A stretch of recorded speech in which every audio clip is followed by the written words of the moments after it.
اقعد من النوم قوم اقعد من النوم قوم اقعد من النوم يا أحمد حمادي يا أحمد حمادي.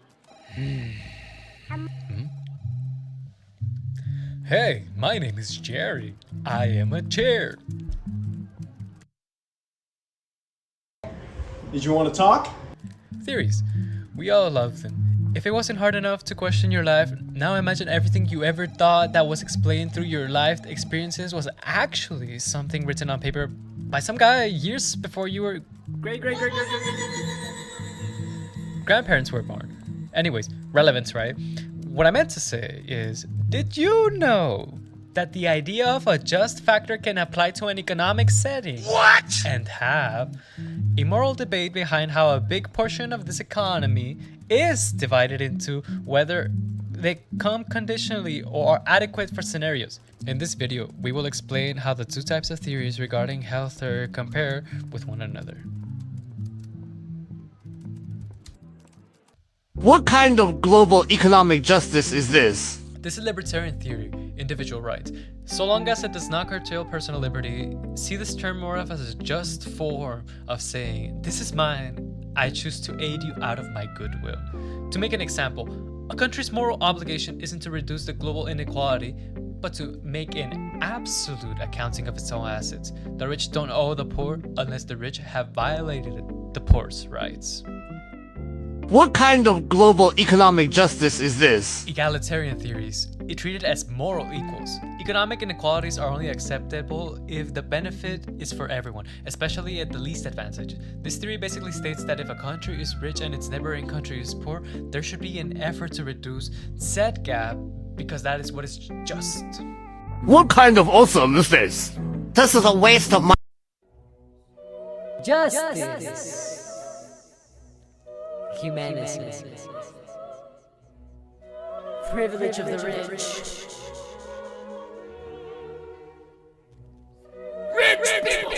Let's actually explain these two terms more in depth. So bear with me and entertain this concept. Two castaways wash up on a desert island along with their trunks. One being rich has washed ashore with more trunks, full of thin meat and water-filled essentials. And the other one, let's say he just arrived with a toothbrush. So we could now possibly ask, would the rich guy be morally obligated to share his essentials with the poor guy? Does the poor guy in his condition have the right to these essentials? Or would it be deemed a nice part for the rich guy to just share?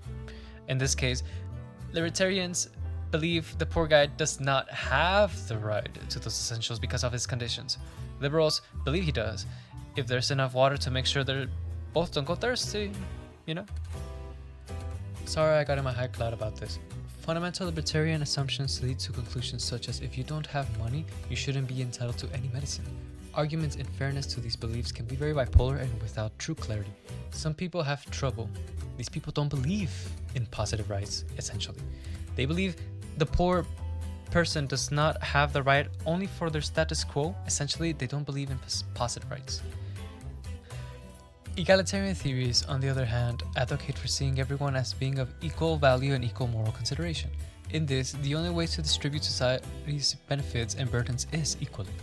Everyone is entitled to equal portions and nobody is more equal than the other. To touch more on the subject, in healthcare, this theory suggests a basic minimum allotment of healthcare. And in the current stance, some assert that to reach equal status universally, some rich must be accounted for and, if possible, take resources from them to make justice. Libertarians, of course, don't agree with this, reject the argument, and declare economic equality should never take precedence over personal liberties. Liberty trumps equally. Now, let's talk about the incorporated current terms and clarifications behind some of healthcare's leviathans. So, single payer coverage, right? Otherwise seen as the government sending out billings which cause control over who receives the benefits, conditionally speaking. It creates a system where insurance claims are then paid by the government to doctors. Think of it as like, I go to the doctor and I worry about the bill later. Medicare for all, as a proposition originally written by presidential candidate Senator Bernie Sanders, to have coverage for all, regardless of financial status. No cost sharing for patients, excluding other programs of finance like hearing, dental, vision, and long-term care. Bernie was really famous for this. This, in essence, can be compared to an egalitarian approach. public options, otherwise kind of conveniences, are seen as from the Affordable Care Act back in 2009, in how private health insurance not only offered through employers or individual insurance exchanges, there would also be an option to buy into a government-run insurance program. It would basically become, in addition to many already placed Medicare and private insurances, but this one would allow people to have the option to just buy it.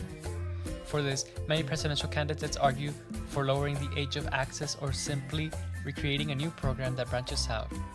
Only con being that it could push down prices in the private insurance world, which is why it's still in major debate.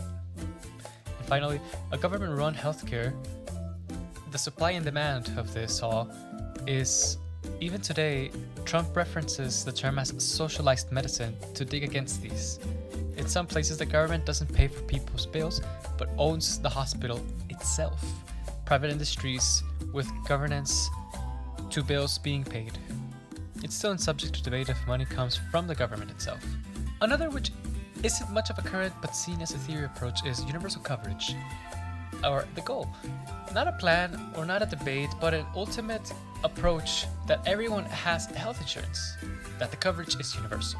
For comparison, some other governments are Canadian single payer, funded by the government through taxes, and the private sector is available to cover even those who choose to not be part of the plan. Another one, for example, could be the German universal. Mandatory income creates coverage for employees and employers. Private sectors deliver care, and most Germans obtain coverage from public systems. Opt-in for private health insurance is also option. The UK has a universal single payer, almost a mix of the previous two words, socialized medicine. The government paid for and delivered healthcare systems to state-owned medicine faculties through taxpayers. Some private healthcare is available. The USA has a lesser universal private system, constituting of private healthcare insurances through employers, ACA exchanges, single-payer Medicare, and state-finance and run Medicaid.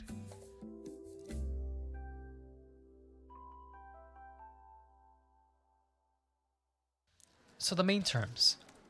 Out of our own moral outlook, what is just? Is it what is fair, or is it what is due? We strive to treat everyone equally, but in the interest of justice, we make exceptions to those who are acclaimed. Though we try to make a just, we make our own worlds just. The supporting thesis emphasizes how at some point these conceptions turn into fair actions of whether or not it is a duty to supply those who may need it. Obligations and values both become very corrosive when it comes to engaging in scenarios. In this, we question in giving a certain amount that may be just division, then out of providence, are here locally and there globally. Because of technology today, we are more adept at seeing indifference, which can enact these behaviors very subconsciously. Economical inequalities, taken for example healthcare, have been an imbalance, one that in both consumerism begs to understand why is it that 20% of the wealthiest consumed over 75 while the other poorest consumed only 1.5%. A really astonishing difference. Even though in dismay and sympathy, some disagree this is morally wrong due to a massive suffering, hedonism, and then follows up with what is right to say in theory is the real solution for this dilemma. In my opinion, conditions are separate to what we offer, but morally conceives the privilege of pursuing. Anyways, I really would love to keep talking to you about this. I gotta get back to my work. I know the boss called me earlier a couple of times and I probably haven't picked up the phone, so I'm just gonna be on the outlook for that.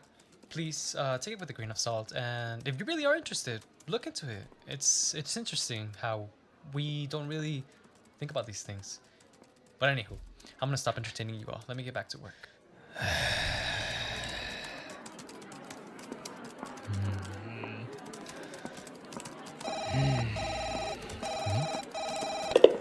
Hello? Okay. Yeah, me? You want me to do video and what?